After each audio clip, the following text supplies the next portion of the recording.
बस ये है भक्ति का मूल स्वरूप, समर्पण।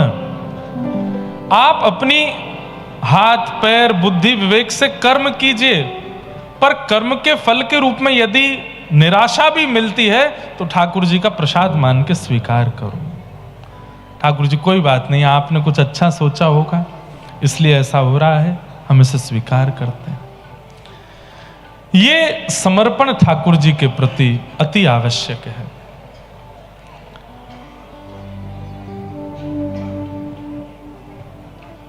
गर्भस्थ शिशु को मारने के लिए अश्वत्थामा ने ब्रह्मास्त्र छोड़ दिया और यही गर्भ का बालक भगवान ने इसकी रक्षा की और यही गर्भ का बालक कालांतर में परीक्षित हुआ। परीक्षित जी महाराज का जन्म हुआ। जन्म लेते ही ठाकुर जी दर्शन देने के लिए आए, ऐसी भी कथा आती है। धीरे धीरे परीक्षित बड़े हो रहे हैं और एक समय आया, बहुत ध्यान से सुनिए सब लोग। अर्जुन द्वारिका गए हैं ठाकुर जी के पास, लेकिन अर्जुन का स्वभाव है, नियम है कि अर्जुन कुछ दिन में ही लौट करके आ जाते हैं। लेकिन अब महीनों बीत गए, अर्जुन लौट करके नहीं आए।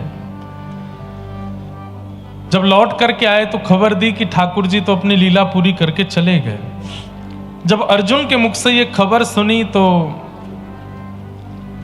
युधिष्ठिर आदि पांडवों ने उसी क्षण हस्तिनापुर की राज्य गद्दी को छोड़ दिया और अपने वंशधर परीक्षित को राज्य गद्दी पर बिठा करके परीक्षित को आज्ञा की कि अब तुम राज्य को संभालो। छोटे से परीक्षित जी राजा बन गए, धीरे धीरे बड़े हुए। ब्राह्मणों के संरक्षण में इनका राज तिलक हुआ, विवाह हुआ, जन्मेजय आदि पुत्र हुए। बहुत ध्यान से सुनो। और एक दिन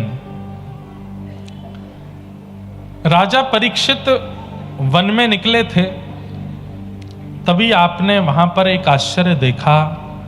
कैसा आश्चर्य? कि एक व्यक्ति जिसका वर्ण श्याम है, काला है, लेकिन श्याम वर्ण के लोग भी देखे गए हैं, वो इतने अनुचित नहीं लगते हैं, परंतु इसको देख करके तो बड़ी अनुचितता आ रही है चित्त में। और वो एक बैल के पैर को काट रहा है जिसके 3 पैर पहले से ही कटे हुए हैं। तो ये व्यक्ति कौन है? ये कलयुग है। और ये जिसके पैर काट रहा है वो साक्षात धर्म है। सत्य, दान, दया और पवित्रता, ये 4 चरण होते हैं धर्म के।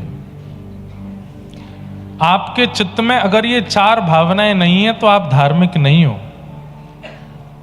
धर्म के 4 चरण सत्य, दान, दया और पवित्रता। आजकल के युवा बालकों में एक बात सुनने में आती है, आज तो रविवार है, आज क्यों नहाए हम। आपके कलकत्ता में तो इतनी सर्दी नहीं पड़ती, हमारे यहाँ बहुत ठंड होती है। जब हम स्कूल में पढ़ते थे तो स्कूल के समय पे कितने सारे हमारे मित्र और क्लास के बच्चे, हम लोग आपस में बात करते थे तो मैं पूछता, मैं नहा के आए हो? सही से बताओ। अरे सर्दियों में कौन नहाता है यार, कौन नहाता है? हम तो ऐसे हाथ मुंह धो के आ जाते हैं। ऐसे ऐसे भी होते हैं लोग, पर नहीं। धार्मिक व्यक्ति का स्वभाव है वो नित्य स्नान करेगा। अरे ऐसे ऐसे लोग भी आपने देखे होंगे, भीषण बीमार पड़े हैं, हॉस्पिटलाइज्ड हो गए, फिर भी वो एक ही प्रार्थना करते हैं, हमको नहाने दो, बिना स्नान के हमारा चलेगा नहीं। पवित्रता। धर्म का दूसरा रूप होता है सत्य। सत्य संभाषण बहुत कम हो गया है, लोग बाग झूठ ज्यादा बोलने लग गए हैं, लेकिन फिर भी कहीं ना कहीं सत्य के प्रति रुचि सबकी है। बोलते भले ही ना हो, सुनने के लिए तो सत्य ही चाहते हैं सब। भले ही दुनिया से झूठ बोलते हो, लेकिन जब अपनी सुनने की बारी आती है सबको सत्य ही सुनना है। इसका मतलब सत्य अभी भी बचा है, सत्य धर्म है। सत्य का एक रूप और है, भगवत मार्ग को भी सत्य कहते हैं। व्यक्ति जब भगवत मार्ग से परे चलता है, ना कथा सुनता, ना दर्शन करता, ना सत्संग करता, ना व्रत नियम करता, ना अनुष्ठान करता, किसी भी प्रकार से भगवत कार्यों से विहीन है, तो वो कहीं ना कहीं सत्य से विहीन है, असत्य के मार्ग पर चल रहा है। आएगा एक दिन, लौट के जरूर आएगा, पर तब तक शायद देर हो चुकी हो। सत्य का मार्ग सही समय पर चुन लिया जाए, ये अच्छा है। पर कलिकाल में भगवान ने बड़ी कृपा कर रखी है, व्यक्ति जब भी आ जाता है तब स्वीकार कर लेते हैं ठाकुर जी, पर फिर भी इतनी देर ना हो जाए कि अब कुछ करने लायक बचे नहीं, अब सत्य के मार्ग पर आके क्या फायदा। सत्य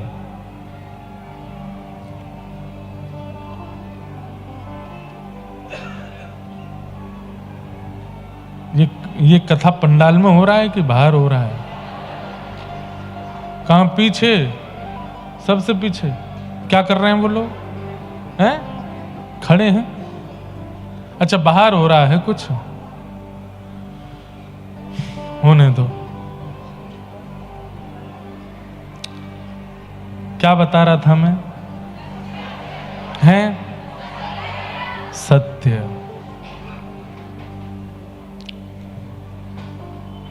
हमारे लिए कितना कठिन टास्क है ना।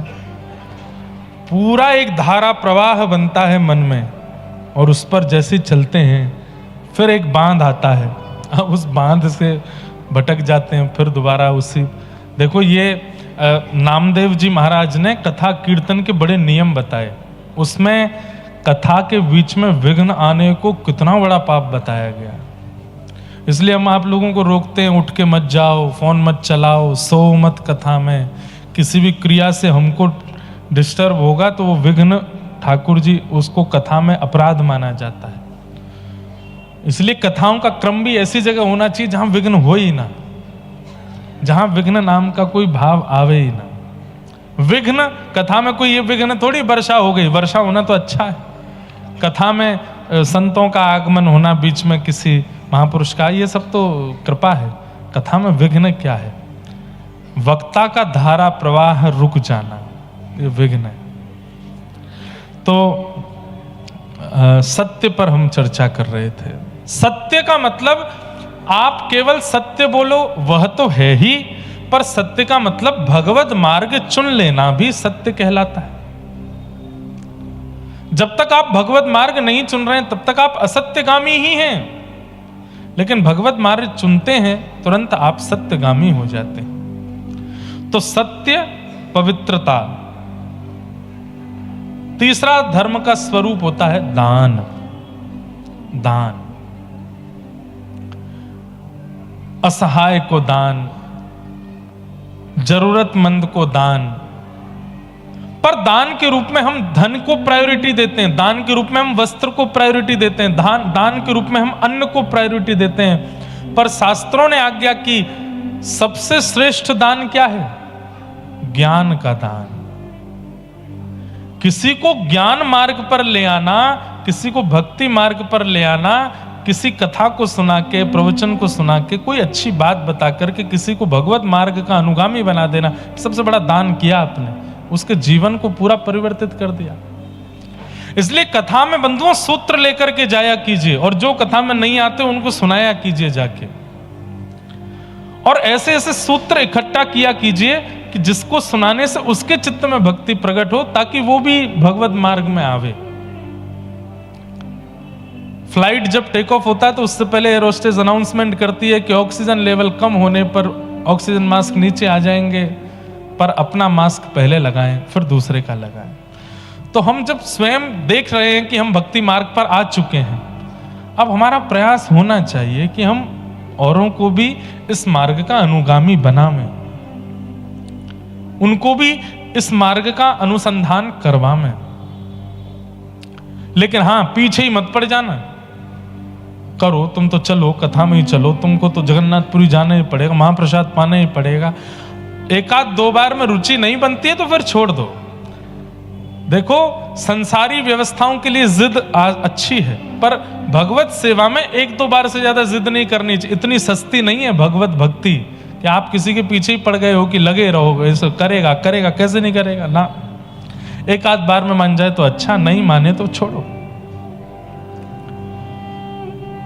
तो सत्य, दान, पवित्रता और चौथा धर्म का लक्षण है दया, करुणा, दया। भक्ति का स्वरूप है कि भक्त के अंदर दया होती ही होती है। भक्ति आएगी तो उसके अंदर पवित्रता, उसके अंदर दानशीलता, उसके अंदर दया आएगी। अगर कोई अपने आप को भक्त घोषित करता है और दया नाम की वस्तु नहीं है उसके अंदर, भक्त नहीं है वो। असुर होते हैं वो जिनमें दया नहीं होती। बंधुओं, दया हम आप सब लोगों की कितनी पराकाष्ठा है दया की, कि हम किसी का दर्द देख करके सुन करके दुखी हो जाएंगे, बहुत ज्यादा दुख दर्द देख करके भी हम रोने लगेंगे।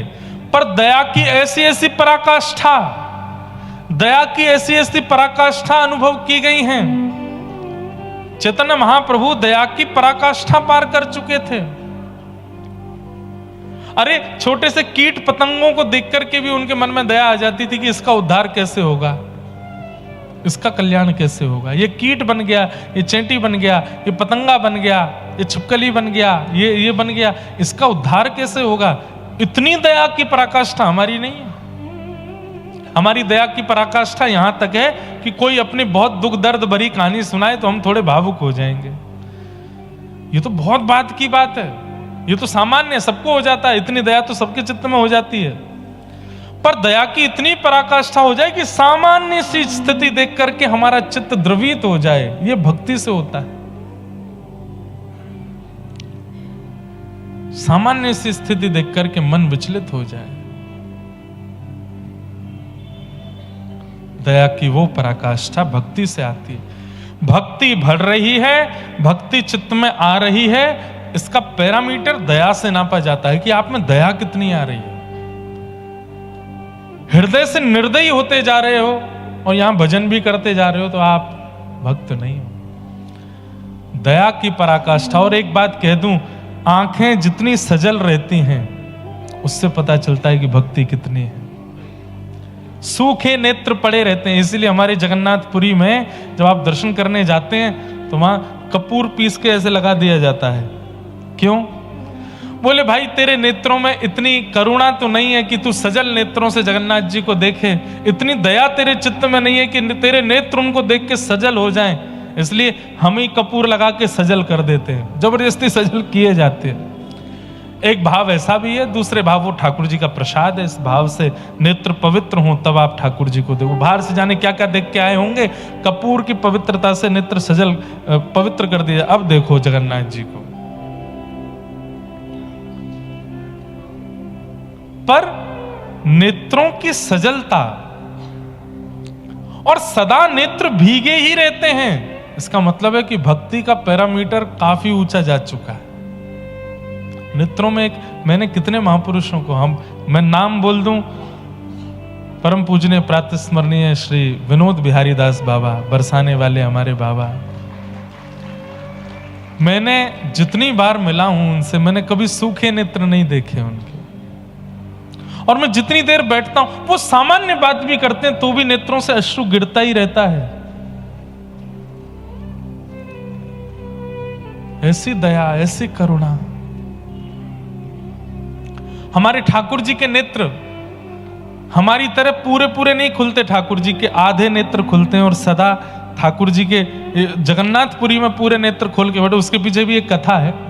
पर ठाकुर जी के आप श्रीनाथ जी में दर्शन करो, वृंदावन में दर्शन करो तो ठाकुर जी के नेत्र कटाक्ष हैं। ये कटाक्ष नेत्र क्यों है? आधे खुलते हैं ठाकुर जी के नेत्र। क्यों? भीगे रहते हैं सदा। ठाकुर जी भक्ति प्रेम में भीगे रहते हैं। भीगे नेत्र, दया की पराकाष्ठा, ये प्रमाण करती है कि आपकी भक्ति कितनी है। और नेत्र सूखे रहते हैं, इसका मतलब है कि दया नहीं है चित्त में। अब आप लोग एक दूसरे को देखने मत लग जाना, तेरे ही हैं सूखे तो तेरे बारे में ही बोल रहे हैं। नहीं, दूसरे को जज करने से पहले खुद को देखो, खुद का अनुभव करो। कोई पर्टिकुलर जगह पर, पर्टिकुलर स्थान पर, पर्टिकुलर बात सुन के तो सबके नेत्र भीग जाते हैं, पर अकारण भी नेत्र भीगे रहें। हमारे श्री चैतन्य महाप्रभु सदा नेत्र भीगे रहते हैं, क्योंकि आपको महाप्रभु जी के बारे में तो पता ही होगा। श्री चैतन्य महाप्रभु कौन है? राधा कृष्ण मिलत तनु हैं। ठाकुर जी ब्रजमंडल छोड़ करके द्वारिका गए तो किशोरी जी को, ब्रजवासियों को, ब्रज की गोपियों को इतना विरह देकर के गए कि लीला पूरी करने के बाद ठाकुर जी के मन में आया, मैंने इतना विरह दिया है किशोरी जी को, इतना विरह दिया है गोपियों को, अब इसके समान विरह जब तक मैं सहन नहीं कर लूंगा तब तक मेरे चित्त को शांति नहीं पड़ेगी। उसके लिए मुझे किशोरी जी के भाव में आना पड़ेगा। तब श्री कृष्ण किशोरी जी के भाव में प्रकट हुए इसी बंगाल की भूमि पर श्री चैतन्य महाप्रभु।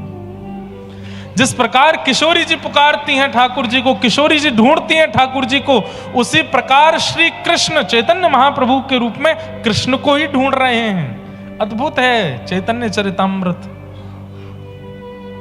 भीगे रहते हैं, ढूंढते रहते हैं कहां है श्याम सुंदर।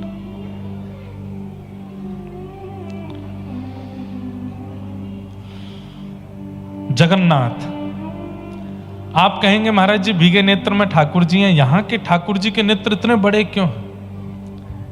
ये ऊपर की जो पलक है ना, और ये पलक के ऊपर की जो त्वचा है, अगर ये किसी की हो ही ना तो उसके नेत्र जगन्नाथ जी जैसे हो जाएंगे। ये है ही नहीं महाप्रभु जी के। क्यों? ब्रजवासी और किशोरी जी के विरह में महाप्रभु जी का तन पिघल गया है, इसीलिए हाथ भी नहीं है, भुजा भी नहीं है, चरण भी नहीं है, मुखमंडल भी नहीं है। ये पिघल गए हैं, इसलिए बड़े बड़े नेत्र दिखते हैं महाप्रभु जी के। नहीं तो इस पूरे ब्रह्मांड में यदि ठाकुर जी की विरह की पराकाष्ठा यदि कहीं है तो वो महाप्रभु जगन्नाथ जी हैं। विरह की पराकाष्ठा में इतना विरह हुआ ब्रजवासियों का कि तन पिघल गया ठाकुर जी का। इतना याद करते हैं ठाकुर जी ब्रजवासियों को। उधो मेरी मैया से जा कहियो, उधो मेरी मैया से जा कहियो, तेरो कान्हा दुख पावे, मेरी मैया से जा कहियो, उधो मेरी मैया। उद्धव, मेरी मां को जाके बताओ, उनको लगता होगा कि मैं राज सिंहासन पर बैठा हूं, मैं सोने के पलंग पर सोता हूं, मैं मथुरा के राजभवन में रहता हूं तो मैं बहुत सुखी हूं। ऐसा नहीं है उद्धव, तुम जाके बताओ मेरी मैया को कि मैं बहुत कष्ट में हूं।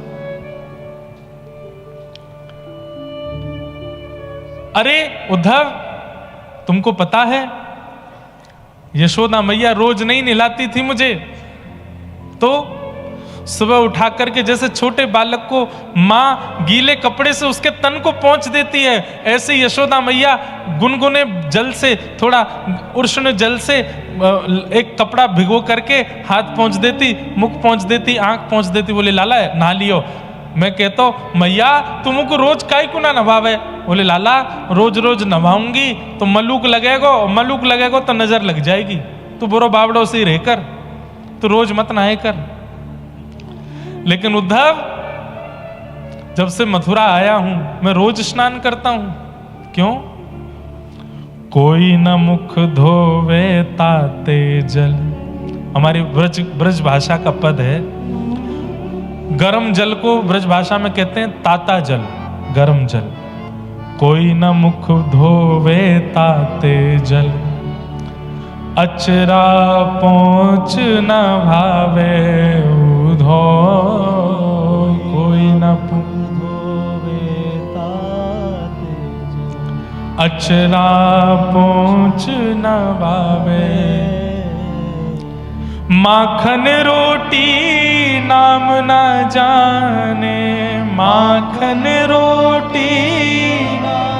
अरे उद्धव, मैंने ब्रजमंडल में कभी थाली में भोजन नहीं किया।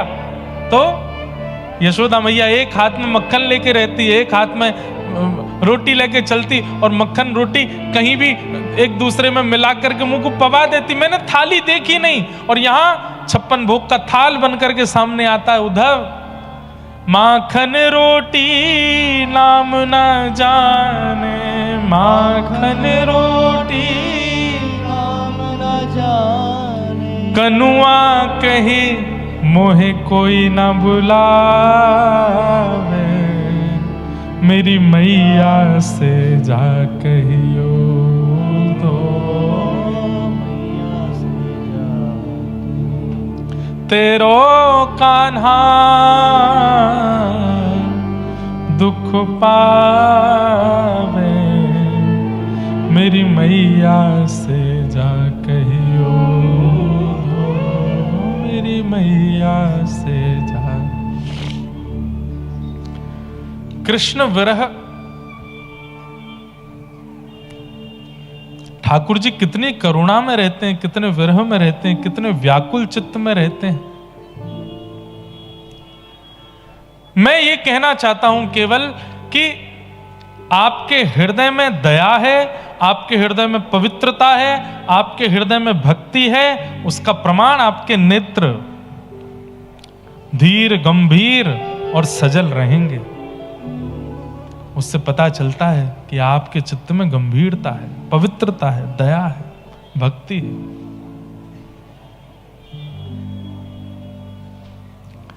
तो सत्य, दान, दया और पवित्रता धर्म के 4 चरण हैं।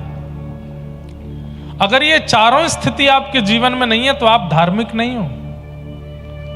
इसलिए ज्यादा से ज्यादा मात्रा में इन 4 भावों को चित्त में लाओ, सत्य, दान, दया और पवित्रता। कलयुग में केवल एक चरण बचा है धर्म का, उसका नाम है सत्य। दया, पवित्रता और दान खत्म हो चुका है। आप लोग जिस दया, पवित्रता और दान का दर्शन करते हैं वो श्रेष्ठ नहीं है। पवित्रता केवल तन की रह गई है, मन पवित्र नहीं है लोगों का। कैसे कैसे लोग हमने देखे आजकल बंधुओं, तीर्थों में और वहां निवास करने वाले, वहां पर रह करके भजन करने वालों से कितने बड़े बड़े पाप हो रहे हैं। तन पवित्र है, मन पवित्र नहीं है। दया, दया के नाम पर भी केवल फोटोग्राफी और यही सब चल रहा है। किसी पर दया करके दान पुण्य भी करेंगे तो जब तक कैमरा ऑन नहीं होगा तब तक दान नहीं करेंगे। दया दान भी केवल दिखावा बन चुका है।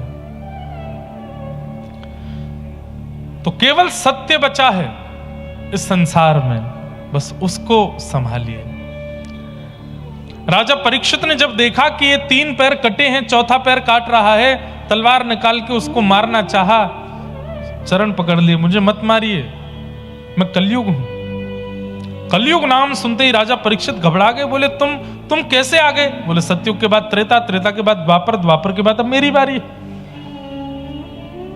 राजा परीक्षित ने कहा कि तुम चले जाओ। बोले मैं नहीं जा सकता, आप चाहो तो मुझे कुछ स्थान दे दो, मैं वहां रह लूंगा।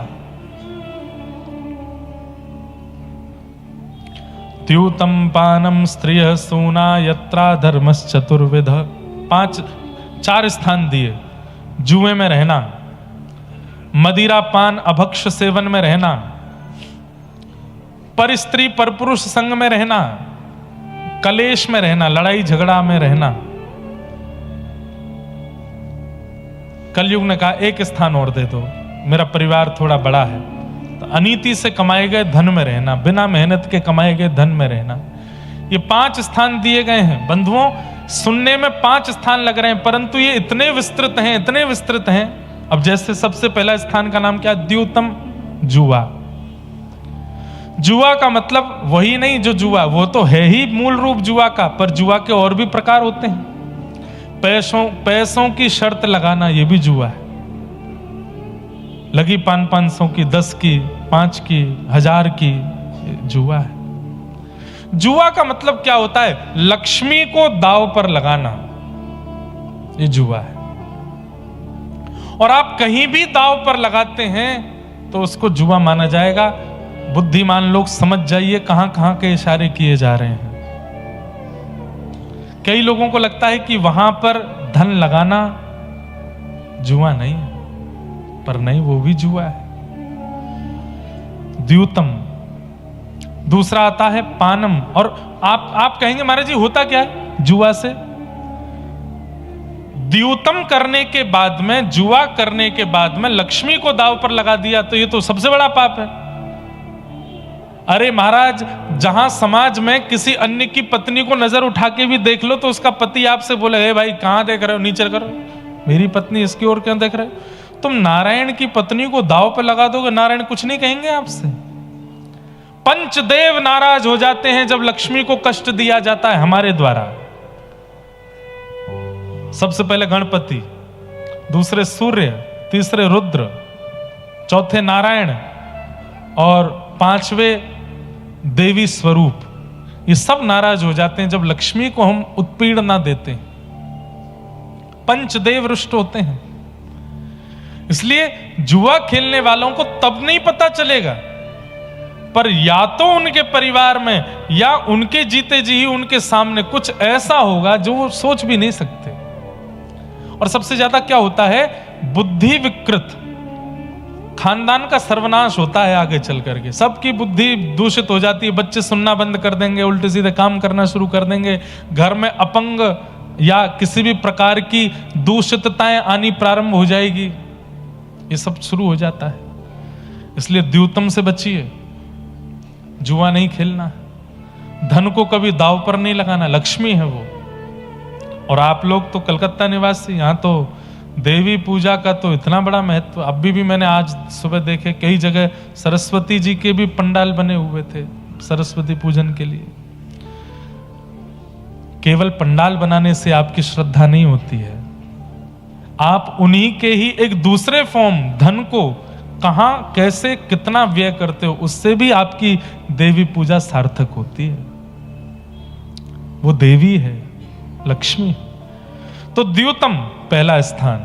दूसरा पानम, मदिरा पान, भक्ष भक्ष सेवन, मांस मच्छी का भोजन और जल तुरई उसका भोजन। इन सब में कलयुग का निवास है, इन सब में कलिकाल का निवास है। प्रयास तो वैष्णवों को करना चाहिए कि घर में प्याज लहसुन भी ना बने, लेकिन कम से कम मांस मदिरा का प्रवेश तो ना हो रसोई में। और जिस घर में ठाकुर जी की सेवा होती है उसकी तो रसोई में फिर प्याज लहसुन भी नहीं आना चाहिए। इतनी पवित्रता तो रखे। आपको खाने की बहुत इच्छा, बाहर जाके खा लो, मांस मदिरा नहीं। मुझे आजकल सोशल मीडिया का जमाना, आगे पीछे काट के बीच का डाल देंगे। महाराज जी ने अलाउ किया कलकत्ता की कथा में, बाहर जाके खा लो। पाप उसका भी होता है, पर प्याज लहसुन खाने वाला व्यक्ति अगर साधक स्थिति में है तो उसकी साधक स्थिति में वो साधना नहीं कर पाएगा, तामसी पदार्थ है, इसलिए उसको मना किया गया। तो पानम में कम से कम मदिरा पान, भक्ष भक्ष सेवन, तंबाकू सेवन और जितने भी नशीले पदार्थ हैं इनका सेवन नहीं करना चाहिए। पानम, उसमें कलयुग का निवास है। द्यूतम पानम, स्त्रिय पर स्त्री पर पुरुष का संग, उसमें कलयुग का निवास है।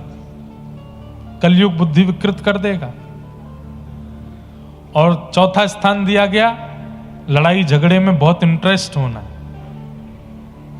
आए दिन बस यही सोचते रहते हैं, इसने मुझसे कुछ कहे तो सही तो मैं इसको बताऊं।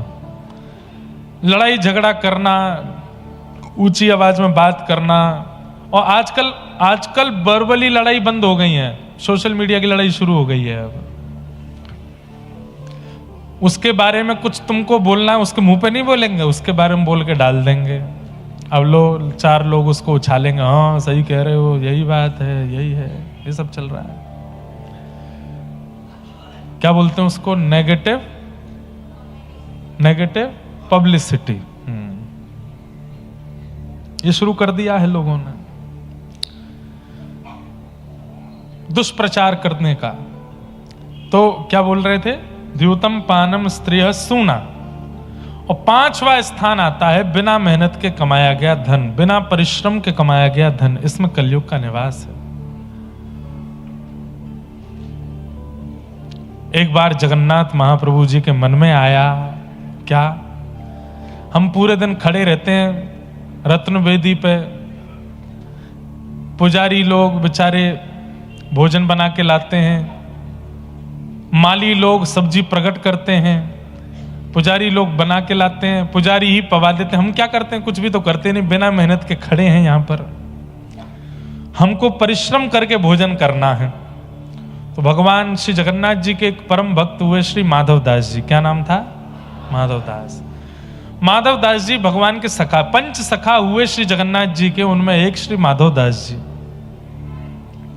बलराम दास जी, माधवदास जी, और ऐसे नाम हैं 5 सखाओं के। तो माधवदास जी सामने खड़े थे, दर्शन कर रहे थे महाप्रभु जगन्नाथ जी का। श्री जगन्नाथ जी बोले हमको बड़ी चिंता हो रही है। माधवदास जी बोले क्या हो गया? हम पूरे दिन खड़े रहते हैं, यहाँ पे बैठे रहते हैं, ना हिलते हैं ना डुलते हैं, बस साल में एक बार रथ यात्रा करते हैं, बिना मेहनत के हम खा पी रहे हैं, हमको बड़ा अनुचित लगता, मेहनत करके खाना चाहिए। माधवदास जी बोले आप कितनी मेहनत करते हो? पूरे विश्व भर में लोग बाग जहां भी आपका आराधन करते हैं, बुलाते हैं, आप पहुंच जाते हो, उनके दुख दर्द दूर करते हो, उन पर कृपा करते हो, कितना तो परिश्रम करते हो ना। ये परिश्रम नहीं है, हमारे लिए परिश्रम, थोड़ा मेहनत करें। माधवदास जी बोले क्या करना है बताओ? बोले ये माली लोग सब्जी उगा देते हैं, रसोई में आ जाती है बन करके हंडियों में, हमारे सामने भोग लगता है, हमको लगता है हमें मेहनत करके खाना चाहिए, हम स्वयं जाएंगे और स्वयं जाकर के सब्जी तोड़ के पाएंगे। बोले आपको गुंडीचा तक जाने के लिए तो एक रथ बनाना पड़ता है, उस रथ को बनने में 3 महीने लगते हैं। नंदी घोष रथ अभी कल वसंत पंचमी से शुरू हो गया निर्माण कार्य।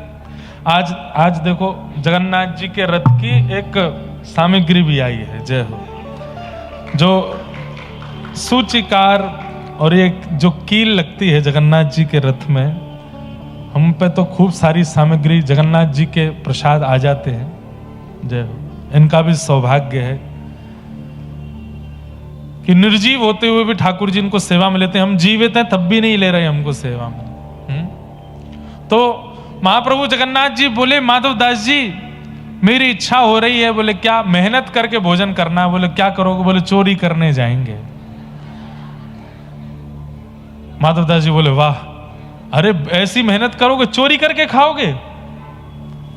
बोले बहुत दिन हो गए यहाँ जगन्नाथपुरी में, जब से हम भगवान बन के बैठ गए धामों में, तब से हमारी चोरी वोरी सब छूट छाट गई है। व्यक्ति को अपना स्वभाव नहीं छोड़ना चाहिए। माधवदास जी बोले जय जय, दुनिया जगन्नाथ बोलती है आपको, कितनी ओछी लगेगी बात बताओ, हैं? इतने बड़े नीलाचल पर्वत पर बैठे ठाकुर जी चोरी करने जाएंगे अब? ठाकुर जी बोले मुझे नहीं पता, मेरा मन कर रहा है, बहुत जोर से मन हो रहा है मेरा, मुझे चोरी करनी है। तो क्या चुराओगे? बोले बगीचे में जाएंगे राजा के में, हमने यहीं से देख लिया है, बढ़िया बढ़िया कठेल लगी है वहां पे, तोड़ ताड़ के खाएंगे बढ़िया प्रेम से। माधवदास जी बोले तो आपको किसने रोका? चले जाओ। बोले ऐसे कैसे? अब हम ब्रज में थे तो मधुमंगल, श्रीदामा, तनसुखा, मनसुखा, धनसुखा हमारे सखा थे, उनके संग में चोरी करने जाते थे, अब यहां किसको लेके जाएं साथ में? माधवदास जी बोले तो किसी को 2-4 लोगों को बोल देता हूं मैं कि भाई ठाकुर जी को चोरी करवा लाओ। और आप चोरों को क्या ढूंढ रहे हो? बगल में आपके बहन भैया खड़े हैं, सुभद्रा जी, बलभद्र, इनसे कह दो यही चले जाएं, चोरी करवा लाएंगे। जगन्नाथ जी बोले इनको तो पता भी नहीं चलनी चाहिए। क्यों? देख नहीं रहे हो ये बड़ देव हैं? जब बलराम जी को बड़ देव कहते, बड़ देव ही कहते हैं? हाँ, बड़ो ठाकुर। होठ घुमाओ फिर बोलो बड़ो ठाकुर। उड़िया और बंगला की एक्सेंट तभी निकलेगा, बड़ो ठाकुर, बड़े ठाकुर नहीं, बड़ो ठाकुर। तो बड़ो ठाकुर हैं। जगन्नाथपुरी में प्रसिद्धि है इस बात की कि आप जगन्नाथ जी से प्रार्थना करो किसी कामना की पूर्ति के लिए, और जगन्नाथ जी यदि पूरी नहीं करें तो अगले दिन बलराम जी से कहो देख लो ये कालिया ठाकुर हमारी बात नहीं मान रहे हैं, देख लो बड़ो ठाकुर हमारी बात। तो बलराम जी तुरंत उस काम को पूरा करवाते हैं, बड़ो ठाकुर। इसलिए जगन्नाथपुरी के लोकल लोग तो जगन्नाथ जी से कम बात करते हैं, बड़ो ठाकुर से ही ज्यादा कहते हैं। आप ही संभालो, राजा वही हैं। हमारे ब्रज के राजा भी श्री दाऊ दादा हैं, और कह दिया जाए तो कोई अतिशयोक्ति नहीं, द्वारिका के और जगन्नाथपुरी के भी राजा तो श्री दाऊ दादा ही हैं। दर्शन करने सब ठाकुर जी के आ रहे हैं, पर व्यवस्था पूरी तो दाऊ दादा ही संभालते हैं कि लाला के सब दर्शन करें। ठाकुर जी बोले बड़ो ठाकुर हैं, अगर इनको मैंने कहा चोरी करनी है मुझे, तो ये पहले तो जाएंगे जगन्नाथपुरी में हल्ला करेंगे, हाँ सुनो भाई लाला चोरी करवे आवे को व्यवस्था करो। पूरी जगन्नाथपुरी व्यवस्था में लग जाएगी। कठेल जो 20-20 फीट 40-40 फीट ऊपर होंगे वो अपने आप ही नीचे आ जाएंगे 5-5 फीट पे, दाऊ दादा के भय के कारण कि लाला ऊपर नहीं चढ़े को नीचे आ जाओ। कठेल को नीचे आना पड़ेगा। और इनके हल मूसल इतने खतरनाक हैं, चोरी करने गए कोई पकड़ने आ गया तो ये भागेंगे नहीं, हल मूसल से उसका गोविंदाय नमो नमः और कर देंगे। इसीलिए व्रज की चोरी की लीला में दाऊ दादा साथ में नहीं है। आप लोग परसों से कथा सुनेंगे कि दाऊ दादा के एंट्री कब होती है, जब ठाकुर जी वृंदावन पहुंच गए, जब कालिया नाग दहन कालिया नाग मर्दन करते हैं, आदि आदि लीला करते हैं, खेल कूद में दाऊ दादा है, चोरी में दाऊ दादा नहीं है साथ। बोले इनको नहीं बोलना। तो माधवदास जी बोले कहां से ढूंढ के लाऊं। ठाकुर जी हंस गए, बोले तुम बढ़िया, तुम ही चलो, तुम्हारे साथ चलेंगे। बड़ा बूढ़ा शरीर है, शमशान घाट में लकड़ियां बाट देख रही हैं मेरी, पूरा जीवन निष्कलंकित निकाला है मैंने, अभी जाते जाते मुझ पे ये कलंक क्यों लगवा रहे हो चोरी का। ठाकुर जी बोले वाह, जब तुम जिसको बचते हो उस पर जब चोरी का कलंक है तो तुम क्यों बचोगे, चलो चोरी करेंगे दोनों। माधवदास जी बोले हमको आती नहीं है चोरी करनी। बोले कुछ नहीं, बस 2-3 बातों का ध्यान रखना, ज्यादा आवाज मत करना, फुर्ती रखना, थोड़ा जल्दी जल्दी रखना, एक्शन थोड़े जल्दी होने चाहिए। तो बोले नाथ आप जाओगे कैसे, इतने भारी भरकम आपका स्वरूप है। ठाकुर जी बोले अणो अणियान महतो महियान। बोले हम चाह लें तो इतने भारी हो जाएंगे कि 1000 लोग भी नहीं उठा पाए, और हम चाह जाएं तो पतले से सुदामा भी हमको गोदी में उठा के चल देंगे।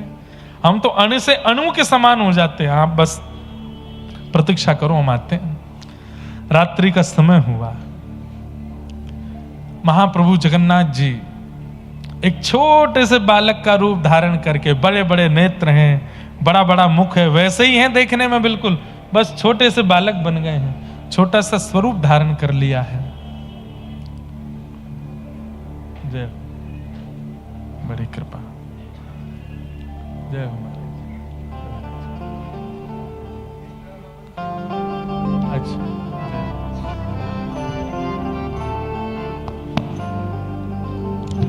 तो छोटे से बालक का रूप धारण करके महाप्रभु जगन्नाथ जी आ गए बाहर। माधव दास जी ने जैसे ही देखा, आहा छोटे से गोपाल जी कमर पर फेंटा बांध करके, हल्का सा पेट निकला हुआ है, छोटे छोटे चरण हैं, छोटे छोटे हाथ हैं, बड़ा बड़ा मुख है, बड़े बड़े नेत्र हैं, और कारी सौल ओढ़ करके आए हैं, केवल आंख ही आंख दिख रही हैं और कुछ नहीं दिख रहा है। माधव दास जी के कंधा पे बैठ गए, बोले चलो चोरी करा के लाओ। एक लीला और हुई थी, माधव दास जी बोले चोरी करके क्यों खाना है, मैं कठेल यहीं मंगवा देता हूं। तो जगन्नाथ जी ने कठेल मंगवा करके सब्जी बनवा करके पाई, और बोले माधवदास पा लिया, स्वाद आ गया। बोले हाँ बहुत स्वाद। बोले अब तू चोरी वाले कठेल को पाना, इससे ज्यादा स्वादिष्ट होगा वो, इससे भी ज्यादा स्वाद आएगा उसमें। और ठाकुर जी पहुंच गए राजा के बगीचे में। माधवदास जी बोले क्या करना है, बोले आवाज नहीं करनी और थोड़ी फुर्ती रखनी है, ध्यान रखना, बाकी मैं हूं सब संभाल लूंगा। कठेल के पेड़ के नीचे पहुंच गए। बोले कौन से वाले पे चढ़ना है, इस पे कि उस पे। ठाकुर जी बोले धीरे बोल, आवाज कर रहा है। इतने में माली अपना डंडा उठा के बोले मैं बताऊं कौन से पे चढ़ना है, कहां है, दिख तो सही मुझको, कहां है चोर। ठाकुर जी बोले देख ये माली हमको पकड़ लेगा, घना बड़ा बगीचा है, घने जंगल है, थोड़ी धीरे धीरे बोलो, फुर्ती रखो थोड़ी। बोले अब क्या करें? बोले मैं नीचे पीताम्बरी खोल के बैठा हूं, तुम ऊपर चढ़ जाओ, ऊपर से कटहल फेंकना नीचे, नीचे धम्म नहीं गिरना चाहिए, आवाज होगी, मैं पीताम्बरी में ले लूंगा। माधवदास जी बोले मैं चढ़ता हूं ऊपर। माधवदास जी चढ़ गए ऊपर। खूब ऊपर चढ़ने के बाद ऊपर कटहल देख के उनको पता नहीं चले कौन सी वाली पक्की है कौन सी कच्ची है, तो ऊपर से बोले हे महाप्रभु कौन सी वाली दूं इनमें से? ठाकुर जी बोले चढ़ो रे ऊपर, मैं जाऊं यहां से। भागे वहां से, ठाकुर जी तो भाग गए। माली आए, बोले मैं बताऊं कौन सी, आ जा नीचे आ। माधवदास जी धीरे धीरे नीचे उतर करके आए। माली ने 2-4 डंडे घुमा दिए, उसको क्या पता ये माधवदास जी हैं। और माधवदास जी राजा के गुरु हैं, जिस राजा का बगीचा है उसके गुरु जी हैं माधवदास जी। नीचे आकर के माधवदास जी ढूंढने लगे।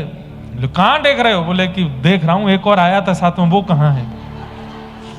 माली बोला कोई नहीं है, अकेले हो तुम? बोले आए तो थे एक और। खूब डंडे पड़े, उसी पेड़ से बांध दिया माधवदास जी को, और रात भर माली वहीं बैठा रहा कि कहीं भाग नहीं जाए। सुबह राजा आएगा तब तुझे दंड दिलवाऊंगा, और मृत्यु दंड दिलवाऊंगा मैं। अरे इतने बुढ़ापे में शर्म नहीं आती, कटहल की चोरी करने आया है। माधवदास जी बोले मेरा तन देख करके तुमको कहीं से भी लग रहा है कि मैं कटहल खाता हूंगा? पतला दुबला शरीर, मेरी हड्डियां गिन लोगे तो तू नहीं खाता तो किसी को बेचने जा रहा होगा महंगे रकम में। अगले दिन सुबह हुई, प्रभात के समय राजा आए विचरण करने के लिए। राजा को पता चला कि रात में चोर घुसे थे, एक पकड़ा गया है उनमें से। राजा ने आकर के जैसे पेड़ से बंधे हुए गुरुदेव को देखा, गुरुदेव चरणों में दंडवत प्रणाम किया। अरे खोलो इनको। अरे राजा जी यही चोर है। अरे ये मेरे गुरुदेव हैं। खोल करके माधवदास जी से पूछा आप चोरी करने आए? मुझसे कह देते 10, 5, 15, 20 कटहल में भिजवा देता आपके यहां, आप यहां रात्रि में चोरी करने क्यों आए? माधवदास जी के नेत्र सजल हो गए। बोले तुमको लगता है कि मैं खाने आऊंगा? बस अब अनुभव कर लो कि कौन आया होगा और किसके मन में इच्छा प्रकट हुई होगी कटहल चोरी करने की। आहा, सुनते ही राजा प्रसन्न हो गए। बोले जगन्नाथ जी आए थे? बोले हाँ वही आए थे, मुझे लेके आए थे साथ में। पूरी लीला सुनकर के राजा बड़ा प्रसन्न हो गया। तब से राजा ने नियम बना दिया, और महाराज पूरा बगीचा उसी समय महाप्रभु जगन्नाथ जी के ही नाम कर दिया। बोले मेरा बगीचा नहीं है, यहां आने के लिए महाप्रभु जी को अनुमति या चोरी से आने की जरूरत, ये महाप्रभु जी का ही बगीचा है। सुबह उठते ही माधवदास जी गए मंदिर। तो मंदिर में आप लोग अनुभव करेंगे कि जगन्नाथ जी का जब आप गरुड़ स्तंभ के पीछे से दर्शन करोगे इतने ही दिखते हैं। वो जो मुख्य गर्भगृह है वहां से इतने ही दिखाई देते हैं। आज जैसे माधवदास जी आए तो ठाकुर जी और छुप गए, तो कहीं मुझे देखे नहीं। माधवदास जी बोले कहां छुप रहे हो? ठाकुर जी बोले कैसे मजे आए, आनंद आया? बोले आनंद तो बहुत आए, छोड़ के भागे आए हमको। बोले कि अब तुम इतना हल्ला कर रहे हो, वहां पे हम कह रहे हैं कि वहां शांति रखो, तुम कह रहे हो कौन सा कटहल गिरूं ऊपर से, ऐसे हल्ला करके चोरी होती है। बोले आप तो भागे आए नाथ, हम तो पूरा बगीचा आपके नाम करवा के आए हैं, अब खूब प्रेम से वहीं से कटहल खाओ तोड़ तोड़ करके। ऐसे हमारे महाप्रभु जगन्नाथ हैं। और ये ठाकुर जी ने लीला सब जगह की है। यही चोरी की लीला ठाकुर जी ने गिरिराज जी में इसी कलयुग में भी की है। इसी कलिकाल में माधवदास जी के साथ महाप्रभु जगन्नाथ जी ने चोरी की है। इसी कलिकाल में पंढरीनाथ प्रभु ने वहां पंढरपुर में वहां जनाबाई के साथ में, सक्कूबाई के साथ में लीलाएं करके वहां पर भी चोरी के क्रम ठाकुर जी ने किए हैं। ये चोरी नहीं है, ये ठाकुर जी का प्रेम है, अपने भक्तों के प्रति अनुराग है, भाव है, उसको ठाकुर जी ऐसे प्रस्तुत करते हैं, उनको सुख मिलता है। तो ये सब भाव हैं। ऐसे ठाकुर जी, आज तक चोरी हुई नहीं है महाप्रभु जगन्नाथ जी की। कोई भक्त हो जो चाहे कि मेरे यहां चोरी करें तो ऐसी व्यवस्था करो, कुछ नवीन बना करके, कुछ नवीन सिद्ध करके। कभी कभी ठाकुर जी के सामने भोग मत धरो, बना करके रसोई में ही रख लो और कहो ठाकुर जी हमने तो बनाया है, आपकी खाने की इच्छा हो तो खा जाओ, कैसे भी करके पाके दिखाओ।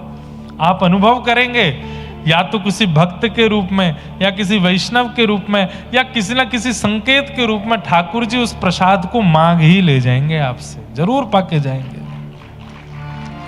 लीला करते हैं ठाकुर जी, ऐसे हमारे मधुर ठाकुर जी हैं।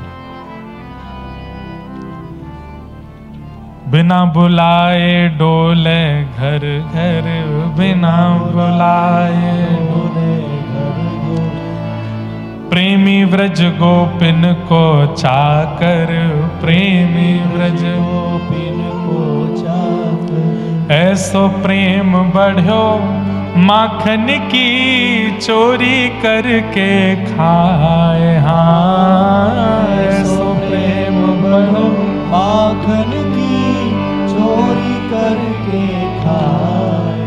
हो ऐसो आए सो, हो ऐसो चटक मटक सो ठाकुर। ऐसे हमारे ठाकुर जी, जब ठाकुर जी परिश्रम करके भोजन करते हैं तो फिर हम लोग बिना परिश्रम के धन कमाना या अन्न सेवन करना कैसे करें? वही बात ठाकुर जी यहां पर समझा रहे हैं। द्यूतम पानम स्त्रीः सूना, और यत्रा धर्मस् चतुर्विधः पुनश्च याचमानाय जात रूप मदात प्रभु। सब लोग शांति से बैठ जाओ। अब हमारे मन में कोई हिलोर उठती है तो हम गा देते हैं, पर उसके बाद में आपकी हिलोर शांत करना बहुत मुश्किल होता है। जब आप लोग खड़े हो जाते हो तो मैं डर तो जाता हूं, मैंने कहा अब ये बैठेंगे कैसे, अभी तो हमको कथा सुनानी है थोड़ी देर और। बैठ जाओ, बैठ जाओ। तो 5वां स्थान कलयुग का है बिना मेहनत के कमाया गया धन। बिना मेहनत के कमाया गया धन। ये 5 स्थान देने के बाद राजा परीक्षित स्वयं ने जैसे ही अपने शीश पर मुकुट धारण किया, तो अब ऐसा वर्णन भागवत जी में स्पष्ट रूप से तो नहीं कि मुकुट धारण करने से ही कलयुग का प्रभाव हुआ, पर आचार्यों की ऐसी मान्यता है कि बिना मेहनत के कमाए गए धन को जीवन में आश्रय देते हैं तभी कलयुग का प्रभाव होना प्रारंभ हो जाता है। मुकुट धारण करके आप जैसे ही आखेट को वन में गए, आखेट को वन में गए,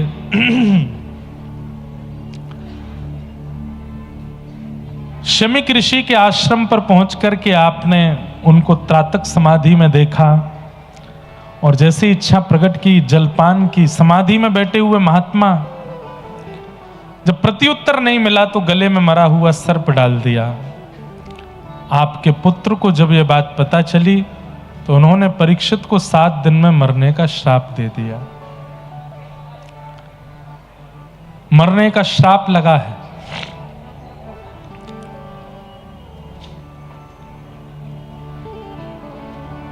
मरने का श्राप लगा। लेकिन राजा परीक्षित भयभीत नहीं हुए। जीवन में आई हुई परिस्थितियों से घबराहट घोर संसारी व्यक्ति को होती है। किंचित भी ठाकुर जी के आश्रय का व्यक्ति होगा, वो जीवन में आई हुई परिस्थिति से घबराता नहीं है। उसको कैसे पार करना है उसकी योजना बनाता है, इससे कैसे जूझना है उसकी योजना बनाता है। श्री परीक्षित जी महाराज को 7 दिन में मरने का श्राप लगा है। मृत्यु तो एक प्रकार का अंत है। हमारी लाइफ में तो सिचुएशंस आती हैं तो हमारे मन में एक विश्वास भी आ जाता है, ठीक है कुछ दिन के लिए आई है फिर अच्छा आ जाएगा। लेकिन यहां तो अंत आ गया, मृत्यु दंड मिला है उनको, 7 दिन में मरने का श्राप लग गया है, तो भी विचलित नहीं हुए हैं। ये इस बात का प्रमाण है कि भक्ति की पराकाष्ठा कितनी है, कि इतना होने के बाद भी परीक्षित भयभीत नहीं हुए, घबराए नहीं। अपने पुत्र जन्मेजय को राज्य गद्दी पर बिठा करके निकल गए। संतों के पास गए, और यही करना भी चाहिए कि जीवन की परिस्थिति विचलित हो, भाई इतनी आवाज में हमसे कथा होती नहीं है, कैसे करें? पीछे से कोई बोल रहा है, इधर से कोई बोल रहे हैं।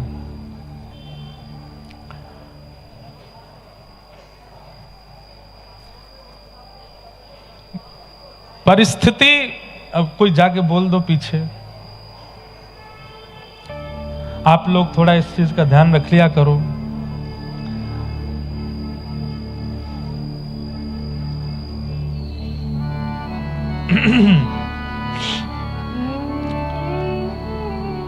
अब हम प्रयास करेंगे कि जिसमें आप उठें ऐसे संकीर्तन हम अंत में ही गावें, क्योंकि बीच में आप उठेंगे तो फिर यही बनेगा। पर हम रोक भी तो नहीं पाते, ये प्रवाह तो अंदर से आता है, इसलिए बस निकल जाता है भाव। लेकिन फिर हमको दोबारा से ट्रैक पे आने में कहीं कहीं, सब जगह ऐसे परेशानी तो नहीं होती है, पर यहाँ थोड़ा जगह कम भी है, व्यवस्था भी नहीं बन पा रही है, लोग भी बहुत हैं, इसलिए संभवतः बन रहा होगा ऐसा।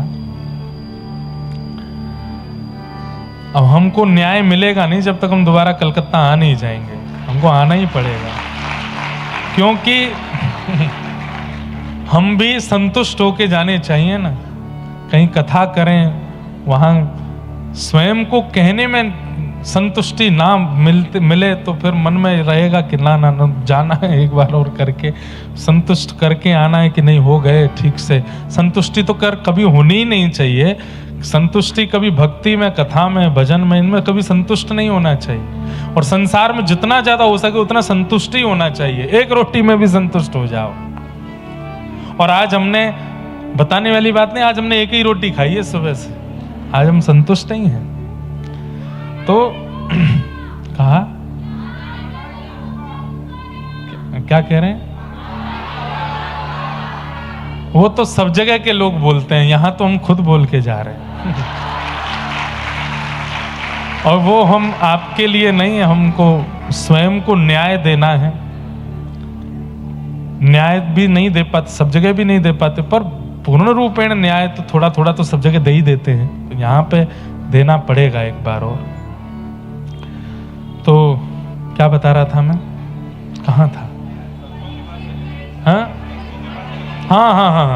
तो जीवन में परिस्थिति जब विचलित होती है तो हम ज्यादातर मित्रों के पास जाते हैं, परिवारी जनों के पास जाते हैं, संबंधियों के पास जाते हैं, रिश्तेदारों के पास जाते हैं। जीवन में एक वैष्णव रखिए, मित्र के रूप में हो चाहे गुरु के रूप में, उनके पास जाओ और उनसे जाकर के परिस्थिति बताइए, जीवन की परिस्थिति ऐसी, और फिर उस परिस्थिति पर वो जो कह दें उसको पूर्ण, उनसे भी जिद मत करिए कि इसको ठीक करिए, ये कैसे निकलेंगे इससे, ये बताइए ना, परिस्थिति बता दीजिए। उसके बाद वो जो कह दें उसको प्रमाण रूप मान लीजिए कि बस अब यही है।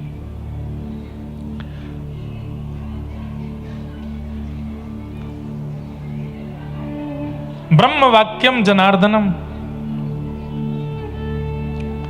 तो एक बार एक व्यक्ति था, उसको बस रट लगी थी, मुझे गुरु दीक्षा लेनी है, गुरु दीक्षा लेनी है, गुरु दीक्षा लेनी है। ना दीक्षा का मतलब जानते हैं ना गुरु का मतलब जानते, बस दीक्षा लेनी है। किसी से कहा, बोले मुझे को गुरु दीक्षा लेनी है, बोले ले लो। किन से लोगे? बोले कोई भी अच्छे संतों से दिला दो। तो ऐसी कह दिया, बोले ये बढ़िया महात्मा, इनसे ले लो। पीछे पड़ गया, बोले महाराज जी मुझे दीक्षा दो। वो दीक्षा बड़ा परख करके देते थे, ऐसे किसी को भी नहीं देते थे, खोजबीन करके देते थे। तो जांच पड़ताल करके देते थे दीक्षा। 1 दिन, 2 दिन, 10 दिन, 20 दिन, 22 दिन, 25 दिन हो गए। जब भी वो महात्मा मिले वो यही कहे मुझे दीक्षा दे दो, रो रो करके कहे। महात्मा जी ने 1-2 प्रश्न किए, दीक्षा का मतलब क्या होता है ये बता दो, हम दीक्षा दे देंगे। बोले ये नहीं पता। बोले गुरु का मतलब बता दो। बोले ये भी नहीं पता। तो बोले तुम्हें कुछ पता ही नहीं तो फिर दीक्षा क्यों? बोले नहीं बस दीक्षा चाहिए, हमने सुना है दीक्षा लेने से उद्धार होगा। अरे बिना जाने कैसे उद्धार हो जाएगा? बोले बस हो जाएगा, आप दे दो। अब तो इतना पागल हो गया दीक्षा लेने के लिए कि गुरुजी की कुटिया के बाहर ही सो जाता है। गुरुजी कहीं भी जाते हैं पीछे पीछे घूमता है, दीक्षा दे दो। हद तो तब हो गई, एक दिन गुरुजी कुटिया से निकल करके शौच के लिए गए वन में, वो वहां भी पहुंच गया और गुरुजी से जाके बोला, गुरुजी बैठे हैं बेचारे, मुझे दीक्षा दे दो। तो गुरुजी ने गुस्सा में लोटा उठा करके कहा कि उठा के मार दूंगा, कपाल फूट जाएगा तेरा।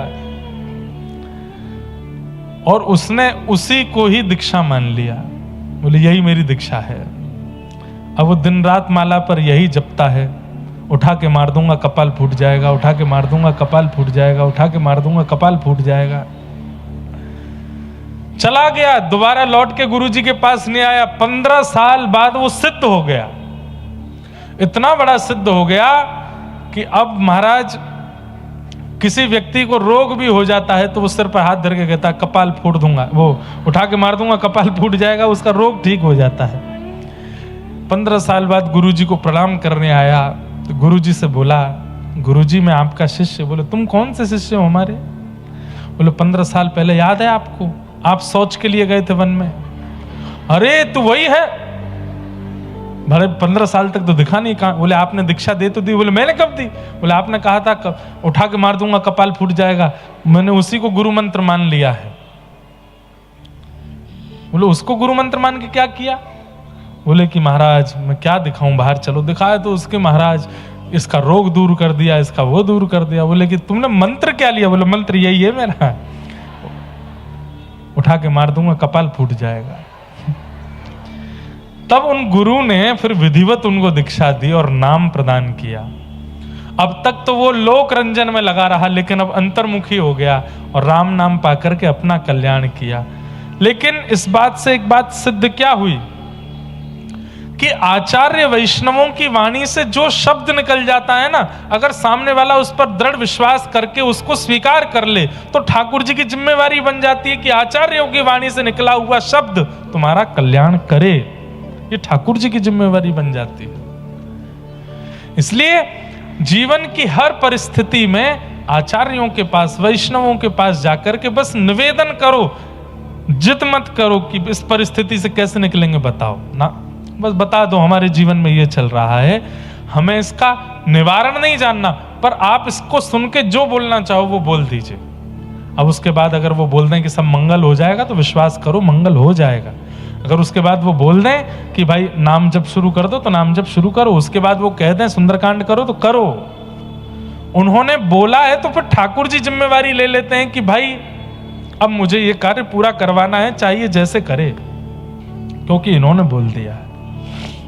अब ऐसे हर किसी के बोलने से भी नहीं होता, बोलने वाला भी भगवत परायण होना चाहिए, तभी ठाकुर जी उसको कल्याण मुक्त युक्त करते हैं। तो राजा परीक्षित ने संतों की खोज की कि मेरे को 7 दिन में मर जाना है, मैं परिस्थिति बताऊं, उसके बाद संत जो कह देंगे उससे मेरा उद्धार हो जाएगा। संतों के बीच जाकर के राजा परीक्षित ने कहा मेरे जीवन के 7 दिन बचे हैं, मुझे मुक्ति का उपाय बताओ। लेकिन नई को मुनिर यस्य वचः प्रमाण, वहां किसी ने भी कोई प्रमाणित बात नहीं कही। तभी वहां तत्रा भवद भगवान व्यास पुत्रो, सब लोग हाथ जोड़ के प्रणाम करो, श्री शुकाचार्य जी का आगमन हुआ। तत्रा भवद भगवान व्यास पुत्रो यदिच्छया गामट मानोनपेक्ष अलक्षलिंगो निजलाभ तुष्टो व्रतस्य बालैरवधूत